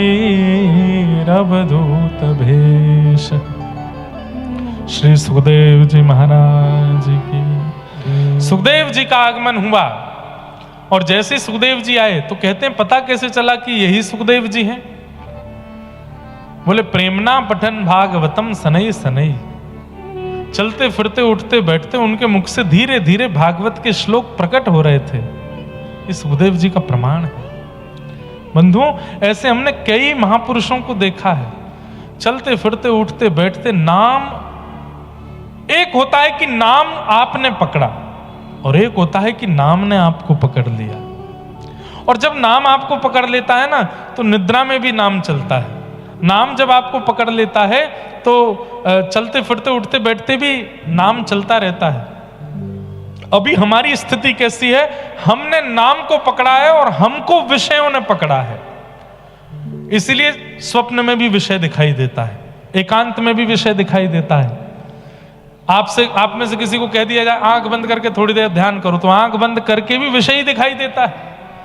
एक व्यक्ति मुझसे बोला मैं आंख बंद करके जाप नहीं कर सकता। मैंने क्यों? मुझे अप्सराएं दिखती हैं, आंख बंद कर लेता हूं तो मुझे विषय वस्तु दिखने लगती है। इसका मतलब क्या है? एक बात याद रखिएगा, एकांत और स्वप्न, ये दो आपके चित्त का प्रमाण बताते हैं कि आपका चित्त कैसा है। बहुत ध्यान से सुनिए, एकांत और रात्रि के स्वप्न ये इस बात को प्रमाणित करते हैं कि आपका चित्त अंदर से कैसा है। सभा में आप भक्ति करते हो, सबके बीच में आपके मुख से भजन निकलता है, कीर्तन होता है, कोई बड़ी बात नहीं। एकांत में अकेले जब आप कक्ष में होते हो तब आपके मन में क्या चल रहा होता है, तब आप किस अवस्था व्यवस्था में अपने तन को ले जाते हो, बुद्धि को ले जाते हो, मन को ले जाते हो, इससे पता चलता है कि मन कैसा है। और दूसरा प्रमाण मन का देता है स्वप्न। किसी को अगर भूत प्रेत के स्वप्न ज्यादा आते हैं, कई लोग हैं सुबह उठ के पूछो हमको सांप दिख रहे थे, हमको शादी दिख रही थी, हमको यह दिख रहा था। अरे भगवान को छोड़ के कुछ भी यदि दिख रहा है तो इसका मतलब विषय ने आपको पकड़ा हुआ है। ठाकुर जी और ठाकुर जी के संबंधी धामों को छोड़ करके कुछ भी आपको दिखता है स्वप्न में, तो इससे आपकी चित्त की मलिनता का भान होता है। इसलिए एकांत में जाइए। ये सभा में तो आप कीर्तन में गा दूं तो नाचने लग जाओगे, कभी एकांत में नृत्य किया है? कोई नहीं है कक्ष में और तब भुजा उठा करके नृत्य हुआ हो, कभी हुआ ऐसा? नहीं हुआ। फिल्मी गाने कानों में लगा के ईयरफोन तो नाचे होंगे, या स्पीकर पे चला के तो नाचे होंगे, कभी कीर्तन में नृत्य किया एकांत में? मीराबाई एकांत में नृत्य करती। उनको दिखाने के लिए, प्रदर्शन के लिए लोगों की आवश्यकता नहीं होती थी। मैं तो गोविंद रा गुण गासूं, राणा जी रूठे तो मने काय कर से। चरणामृत रा नेम हमारा, चरणामृत रा नेम हमारा। भक्ति नियम में होती है, दिखावे में नहीं। आपका नियम क्या है? नित्य चरणामृत लेने का नियम है, नित्य सेवा करने का नियम है, नित्य जाप करने का नियम है, नित्य मंदिर जाने का नियम है। उसमें भी कोई देखे तो हम जावे नहीं, कोई ना देखे तो भी हम जावे। चरणामृत रा नेम हमारा, चरणामृत रा नेम हमारा। मैं तो नित उठ दर्शन पासूं, ओ मैं तो नित उठ दर्शन पासूं। हे राम नाम रा जहाज चला श्याम, राम नाम रा जहाज चला। मैं तो भव सागर तर जासूं, ओ मैं तो भव सागर तर जासूं। मैं तो गोविंद रा गुण गासूं, राणा जी रूठे तो मने काय करसी। ओ मैं तो गोविंद रा गुण गासूं, राणा जी रूठे। लिख लीजिएगा, ये भी एक प्रमाण है कि एकांत में अकेले बैठे बैठे नृत्य हो गया, अकेले बैठे बैठे नेत्र सजल हो गए ठाकुर जी की स्मृति में, अकेले बैठे बैठे ही कुछ चर्चा अपने आप से ही होने लगी और भगवत संबंधी। यह भी एक प्रमाण है कि चित्त पवित्र हो रहा है, ठाकुर जी स्वीकार कर रहे हैं। एकांत में विषय चिंतन बनता है, एकांत में भगवत चिंतन बने। और इसके लिए एक उपाय बताएं बंधुओं। इतना व्यस्त रखो अपने आप को, इतना व्यस्त रखो ठाकुर जी की वार्ता। हमारा एक नियम है, पता है, हमको लोग बाग घर बुलाते हैं, वहां बुलाते हैं, यहाँ आप हमारी गाड़ी में बैठने वाले लोगों से पूछना, मैं बात ही नहीं करता, हमारे कान में ईयरफोन लगा रहेगा, कथा ही सुनता रहता हूँ। चाहे लाखों की तादाद में भीड़ खड़ी हो स्वागत सत्कार में, वहां भी पहुंच। मैं अपना नियम बता रहा हूं, अपने नियम बताने से अपने नियम छूट जाते हैं, लेकिन फिर भी बता रहा हूं ताकि आपका बने। हजारों लाखों की तादाद में लोग स्वागत के लिए खड़े हैं, मैं वहां भी जाते समय कुछ ना कुछ चर्चा, कुछ भगवत वार्ता, कुछ संकीर्तन सुनता ही रहता हूं, कानों में चलता रहे, मन में चलता रहे, चिंतन कितना ज्यादा से ज्यादा हो सके बनता रहे ठाकुर जी का, तभी तो इस व्यासपीठ पे बैठ के कुछ कह पाएंगे, आपको कुछ बता पाएंगे। कैसे बता देंगे जब अपने ही 4 घंटे के अलावा के जीवन में यदि भक्ति नहीं होगी तो यहां बैठ के क्या बोल पाएंगे हम। यहां बैठने के अलावा जो हमारा जीवन दिनचर्या है, अगर उसमें हमारे चिंतन में, अब तो गृहस्थाश्रमी है, अब तो और ज्यादा गृहस्थाश्रमी हो गए पिछले 1.5 महीना में लेकिन भगवान की बड़ी कृपा है, भगवान की बड़ी कृपा है कि हमारे जीवन में भी जो आ रहे हैं या आए हैं या आएंगे वो भी भगवत भक्त ही हैं। वो हमको ठाकुर जी से दूर करते नहीं, हमें पता ही नहीं चलती, हमको घर जाके पता चलती कि ब्याह भी हो गया हमारा। नहीं तो खूब भजन करो, खूब पढ़ो, खूब ठाकुर जी की सेवा करो, इसमें ही प्रसन्न रहो, यही तो चाहिए। ठाकुर जी का चिंतन अगर भीड़ में भी है, चलते फिरते उठते बैठते हुए, तो एकांत में भी बनेगा। अभी लाल जी के ये सब बातें भी मैं फिर कह रहा हूं, अभिमान रूप में नहीं बता रहा, आपका विश्वास जगे इसलिए बता रहा हूं। लाल जी का ब्याहुला था तो एक दिन मेहंदी और हल्दी की रस्म होनी थी। हमने खूब ढूंढे, हमको मेहंदी के एक आध पद तो मिल गए, पर हल्दी आदि इनकी रस्म कहीं कुछ लिखी नहीं, चरित्र लीला। लाल जी से प्रार्थना करी, लाल जी कहां से कुछ लीला कुछ तो होगी, आपकी हल्दी कैसे हुई, किशोरी जी की मेहंदी कैसे हुई। ठाकुर जी ने अपने आप लीला अनुभव करा दी, और रात्रि स्वप्न में और सुबह बैठे बैठे अपने आप लीला याद मन में आने लगी, ऐसे ऐसे लीला हुई होगी, और ठाकुर जी की वो लीला का पद बना के तुरंत गा के सुना दिया।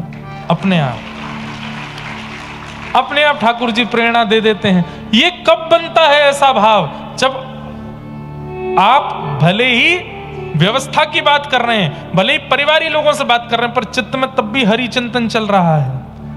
और हमारे लिए एक सहूलियत की बात ऐसी है कि 365 दिन में से 360 दिन तो हम कथा ही करते हैं, तो कथा में जाना है, कथा में जाकर के कुछ भाव कहना है, इसलिए चिंतन चलता ही रहता है। ठाकुर जी इस विषय में आपने क्या लीला करी होगी, ये कैसे हुआ होगा, ये कैसे। अब बात कर रहे हैं संसार से, बात कर रहे हैं परिवार से, लेकिन मन में चिंतन चल रहा है कि इस लीला में क्या हुआ होगा।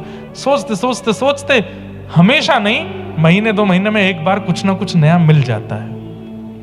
चिंतन बहुत आवश्यक है, और एकांत में रह रह करके देखा कीजिए कि मन मलिन तो नहीं है, मन में विषय चिंतन तो नहीं चल रहा है। एकांत बताता है कि आपका मन कैसा, और रात्रि के स्वप्न बताते हैं कि मन कैसा। एक डायरी रखा कीजिए पास में, सुबह उठ करके रात्रि में क्या अनुभव किया। अगर कुछ नहीं दिखा है, सोए थे सीधे ऊपर, सुबह उठ गए, ये भी अच्छा है, पर जो दिख रहा है, क्योंकि सुबह उठते ही आप भूल जाते हो क्या देखा, जो दिखा उसको लिखिए, और लिख करके उससे अनुभव करना प्रारंभ कीजिए कि मन की स्थिति कहां है, बुद्धि कहां है। भैया प्रयास करोगे तो ही ये जीवन सार्थक हो पाएगा, नहीं तो फिर वो खाओ पियो करो आनंद, खूब धुआंधार जो है क्या कहते हैं, रसगुल्ला उड़ाओ, संदेश खाओ, छेना पोड़ा खाओ, करना तो पड़ेगा। तो प्रेम ना पठन भागवतम सनई सनई ही, सुखदेव जी का परिचय क्या था कि उनके अंदर से धीरे धीरे धीरे भागवत जी के श्लोक चलते ही जा रहे हैं। वो चलते फिरते उठते बैठते खाते पीते भी बोलते जा रहे हैं, मुख से नाम निकलता जा रहा है। आज भी ऐसे कई महात्मा हैं वृंदावन में, वो आपसे बात करेंगे पर होठ उनके फड़फड़ाते रहेंगे, क्यों, नाम चल रहा है। आपसे बात करेंगे, हाथ उनके फड़फड़ाते रहेंगे, क्यों? नाम चल रहा है, इतना नाम करते हैं। हम लोगों का कहां उद्धार होगा जब इतने बड़े बड़े महापुरुष लगे हैं लाइन में और इतना करते हैं, तब भी उन पर कृपा कहीं कहीं हो रही, हम पे कैसे हो जाएगी? पर प्रयास करो। तो सुखदेव जी आए, आकर के जैसे विराजमान हुए, परीक्षित जी ने चरणों में प्रणाम करते हुए कहा, ये शाम संस्मरणात् पुंसां सत्यः सुत्यन्ति वै गृहा किं पुनर्दर्शन स्पर्श पाद शौचासनादिभिः। आप जैसे संतों का दर्शन करना बहुत दूर की बात है, घर बैठ के यदि याद भी कर लिया जाए तो व्यक्ति पवित्र हो जाता है। आपका स्मरण हो जाए, आपका दर्शन हो जाए, तो ये तो कहने की, इसमें तो क्या ही कहा जाए।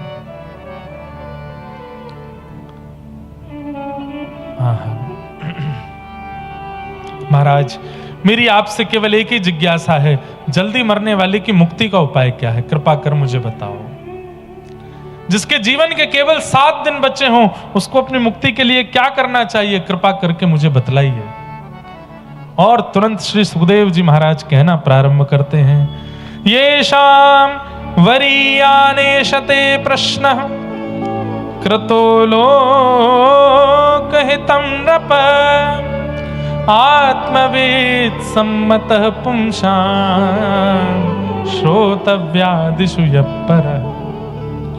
राजन, मैं एक बात कहता हूं कथा में कि प्रश्न का उत्तर दे दे वो गुरु है, पर प्रश्न भी करना सिखा दे वो परम गुरु है। जिज्ञासा का समाधान तो कोई भी कर देता है कई बार, पर प्रश्न क्या करना चाहिए ये प्रश्न करना सिखा दे वो परम गुरु है। आजकल ऐसा होने लगा है, मैं किसी का कटाक्ष नहीं कर रहा हूं, खंडन नहीं कर रहा हूं, और ना ही खंडन और कटाक्ष की भावना से कह रहा हूं।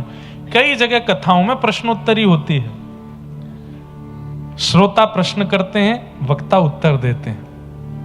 अच्छा है, सबकी जिज्ञासा की पूर्ति होनी चाहिए, पर उन प्रश्नों में लॉजिक नहीं है।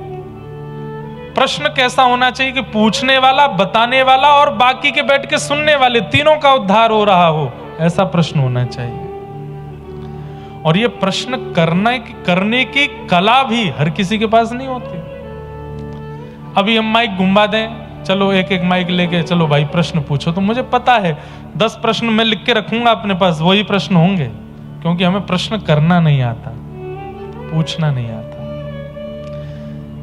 जोशी जी नाम के एक वक्ता जाते थे मीराबाई के यहां मेड़ता में कथा सुनाने के लिए।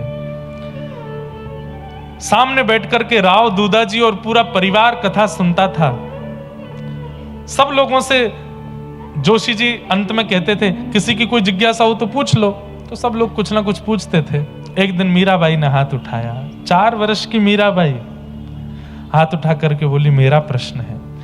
तो जब जोशी जी ने मीराबाई को देखा तो मन में सोचे, छोटी बालिका है, कुछ मीठा कैसे मिले यही पूछेगी, या खिलौने कहां मिलेंगे, यही सब इसके प्रश्न होंगे, इससे ज्यादा क्या पूछेगी। तो जोशी जी ने, अच्छा मीरा तुम पूछोगी, अच्छा चलो पूछो, कह दिया पूछो, और यहां अपनी पोथी को लपेटने लगे, मतलब ध्यान नहीं दे रहे उसकी तरफ। मीराबाई बोली, मेरा प्रश्न है। बोले क्या? जिनकी बड़ी बड़ी कथाएं आप यहां आकर के सुनाते हो वो हमको कब मिलेंगे? जैसे ही बाई साहब ने ये प्रश्न किया, जोशी जी स्तब्ध हो गए। बोले, इतनी बड़ी सभा में किसी ने नहीं पूछा ये प्रश्न, मीराबाई कह रही है। जोशी जी ने तुरंत बुलाया, व्यासपीठ के समीप माला पहनाई भागवत जी की और कहा, कब मिलेंगे, तुझे कब मिलेंगे ये मुझे नहीं पता, पर मैं व्यासपीठ पर बैठ करके आशीर्वाद दे रहा हूं, मीरा तेरी वजह से लाखों को मिलेंगे, तेरी वजह से लाखों को दर्शन देंगे वही हरि। तुझे कब मिलेंगे मुझे नहीं पता, पर तेरी वजह से लाखों को मिलेंगे। क्यों? इतनी सभा में तेरा प्रश्न कि जिनकी आप बड़ी बड़ी बातें कह रहे हो, जिनकी आप कथा सुना रहे हो, वो हमको कब मिलेंगे? हमारी ये जिज्ञासा नहीं होती। बंधुओं, अन्न का कण और संत का क्षण बर्बाद नहीं करना चाहिए। एक क्षण ही बैठिए, पर उस क्षण में भी ऐसी बात पूछ लीजिए कि वे भी बताने में आनंदित हो जाएं। अरे विषाद किसके जीवन में नहीं चल रहा है, प्रमाद किसके जीवन में नहीं चल रहा है, सबके जीवन में हो रहा है। वही जाकर के संतों के आगे, वैष्णवों के, आचार्यों के आगे बोलने से कोई फायदा नहीं है, कोई लाभ नहीं है उसका। वो बड़ी मुश्किल से कलकत्ता आए हैं, थोड़ी देर के लिए मिले हैं, कुछ ऐसा पूछो जो जीवन भर याद रहे आपको और आपका उद्धार करता रहे। तो इसलिए चिंतन प्रश्न के उत्तर का मत कीजिए, चिंतन अभी तो यही कीजिए कि मैं प्रश्न क्या करूं, मेरा प्रश्न क्या होना चाहिए। तो गुरु वो जो जिज्ञासा का समाधान करता हो, पर परम गुरु वो जो जिज्ञासा करना सिखा देता हो, प्रश्न करना सिखा देता हो। श्री शुकाचार्य जी परम गुरु हैं। क्यों? क्योंकि सुखदेव जी से कह रहे हैं, राजन अगर ये प्रश्न तुमने पूरी दुनिया के लिए किया है कि जल्दी मरने वाले की मुक्ति का उपाय क्या, तो ये प्रश्न अच्छा है, पर पर्सनली अपने लिए किया है तो ये प्रश्न उचित नहीं है। परीक्षित बोले क्यों? मैं अगर ये प्रश्न अपने लिए पूछता हूं तो ये उचित क्यों नहीं है? बोले तुम परीक्षित हो, तुम पांडवों के वंशधर हो और तुम वो बालक हो जिसकी रक्षा स्वयं भगवान ने गर्भ में जाकर के की है। अरे तुमको तो अश्वत्थामा ने ब्रह्मास्त्र छोड़ दिया था गर्भ में ही तुमको मारने के लिए, भगवान ने गर्भ में प्रवेश करके तुम्हारी रक्षा की। ऐसा बालक यदि मुक्ति की कामना करे तो ये बड़ी बात नहीं है। क्यों? मुक्ति तो राक्षसों को भी मिल जाती है, मुक्ति तो कंस, शिशुपाल और रावण को भी मिली है। वही मुक्ति मुझे और आपको, दिन रात कथा और हरिनाम करने वालों को भी वही मुक्ति मिली जो गाली देने वालों को मिली है। तो हम में आप में अंतर क्या है? नामाचार्य हरिदास ठाकुर जी को आप क्या मानते हैं, उनको मुक्ति मिली होगी? अरे जो कोड़े पड़ने पर भी हरिबोल हरिबोल कह करके उच्च स्वर में नाम उच्चारण कर रहे हैं, 3 लाख नाम रोज करते थे और 1.25 करोड़ नाम हर महीने करते थे। आप कहेंगे महाराज जी इक्वेशन नहीं बैठ रही है, 3 लाख नाम रोज भी करेंगे तो महीने में कितने हो गए? कितने हुए? 90 लाख। तो कहते हैं हरिदास ठाकुर जी का जब मास पूरा होता था तो वो जैसे व्यापारी होते हैं ना, अपना क्या बोलते हैं उसको, क्या करते हैं, वो पूरा ऑडिट करते हैं, अपने अकाउंट की पूरी साल भर की अपनी बैलेंसिंग करते हैं और उसमें जितना नहीं बना उसकी कहीं ना कहीं से भरपाई करते हैं। तो ऐसे ही महीने के अंतिम सप्ताह में नामाचार्य हरिदास ठाकुर देखते कि कितने नाम हो गए, 3 लाख नाम रोज, हरे कृष्ण कृष्ण कृष्ण हरे हरे, हरे राम राम राम हरे हरे। इसको भी शुद्ध उच्चारण करना है, एक बार बोलने में भी लगभग 6 सेकंड लगते हैं। और ऐसे महामंत्र को 3 लाख दिन में बोलते थे। और फिर जब अंतिम सप्ताह आता था तो उसमें गति बढ़ा देते थे, समय बढ़ा देते थे। मतलब 24 में से 22 घंटा भजन, 23 घंटा भजन करते थे। 1 घंटे में सोना, स्नान करना, भोजन बनाना, पाना, सब काम 1 घंटे में। तो अंतिम सप्ताह में वो भी नहीं करते थे। क्यों? 1 करोड़ की संख्या पूरी करनी। ऐसे हरिदास ठाकुर जी को वही मुक्ति मिली होगी जो कंस को मिली थी, वही मुक्ति मिली होगी जो रावण को मिली थी। क्या वही मुक्ति मिली होगी जो विष पिला करके मारने के लिए पूतना आई थी उसको मिली थी? ना, ठाकुर जी ने उनको वो मुक्ति प्रदान नहीं की। ऐसे नामाश्रितों को, ऐसे प्रेमी भक्तों को ठाकुर जी मुक्ति नहीं देते, वैकुंठ नहीं देते, गोलोक नहीं देते, साकेत नहीं देते। ठाकुर जी निभृत निकुंज प्रदान करते हैं। निभृत निकुंज, निभृत निकुंज क्या है? निज वृंदावन। ये जिस वृंदावन का आप लोग दर्शन करते हैं ये प्रकट वृंदावन है। इसी वृंदावन में एक निज वृंदावन और है। और निज वृंदावन कैसा है? अभी आप बिहारी जी दर्शन करने जाते हो तो बिहारी जी ऐसे खड़े हैं, दर्शन दे रहे हैं, पर निज वृंदावन में बिहारी जी ऐसे खड़े नहीं होंगे। मंदिर में आप जैसे ही जाओगे तो मंदिर में गर्भगृह में देखो ठाकुर जी है ही नहीं, पता चलेगी पीछे खड़े खड़े बोले अरे कहां ते आयो, कलकत्ता ते आयो, रसगुल्ला लायो कि नहीं लायो। वहां ठाकुर जी चलते फिरते, उठते बैठते, खाते पीते, हंसते सोते जागते मिलते हैं। वो निज वृंदावन है। बिहरत श्याम बिहार ने दो, यमुना जी के तीरे तीरे। निज वृंदावन में ये अचल ठाकुर जी सचल रूप में दिखने लगते हैं, और वहां हमको ही ठाकुर जी कोई सखा या सहचरी बना लेते हैं। जैसे कोई बहुत चतुर चालाक भजन करके ठाकुर जी को प्राप्त करता है, ठाकुर जी कहते हैं तू बड़ा चतुर है, चल मेरो मनसु का सखा बन जा, तू मेरो मनसु का सखा। कोई पाक शास्त्र में बहुत अच्छी कोई माता जी भजन करके ठाकुर जी को प्राप्त करते हैं, और ठाकुर जी उसको रसोई की सेवा दे देते हैं, चल मैया नयो नयो भोजन बनाए कर, तेरे पास आए के तेरे हाथ पे पाऊंगो। निज वृंदावन में ठाकुर जी अपने सखाओं की मंडली में सम्मिलित करके फिर अपने सेवा करते हैं, अपनी सेवा करवाते हैं। तुम्हारे जैसा भक्त मुक्ति मांग रहा है, वही मुक्ति जो राक्षसों को भी मिल जाती है ना। जीवन के 7 दिन बचे हैं और मुक्ति प्राप्त करने के लिए 7 दिन की आवश्यकता नहीं है, 1 सेकंड की आवश्यकता है।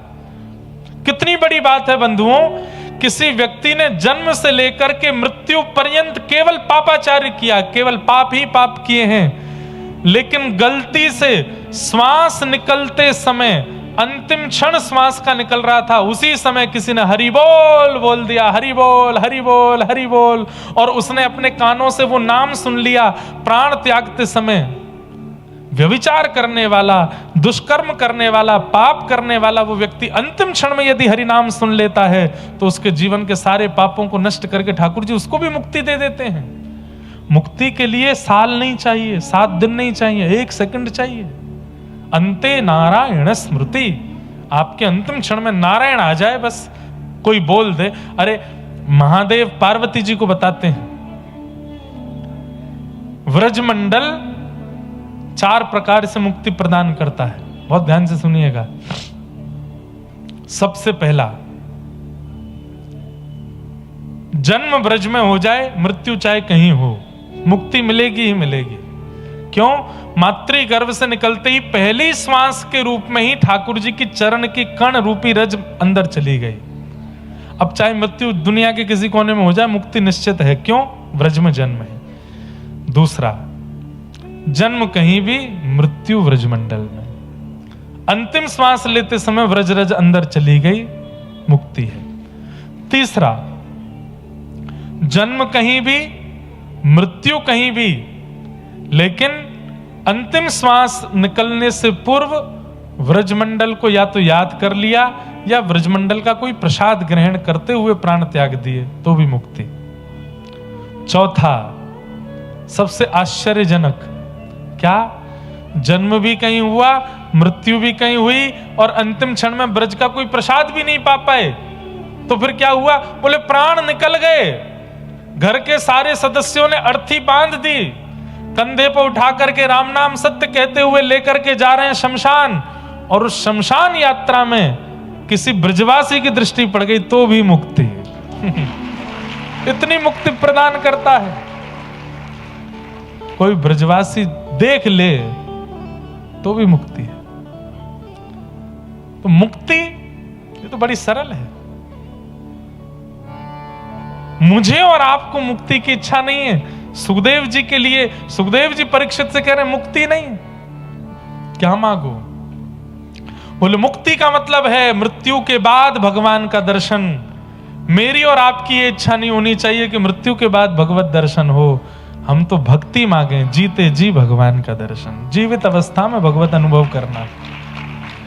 हमारे जीवन के जितने दिन बचे हैं, आज से हमारी एक ही उद्देश्य हो जाए। पता नहीं कितने दिन बचे हैं, किसी के 4 दिन बचे हैं, किसी के 4 घंटे बचे हैं, किसी के 4 साल, किसी के 40 साल, जितने भी बचे हैं ठाकुर जी को पता है। बस इस जीवन के अंतिम क्षण में नाथ आप मिल जाना, आप दिख जाना। मुझको राधा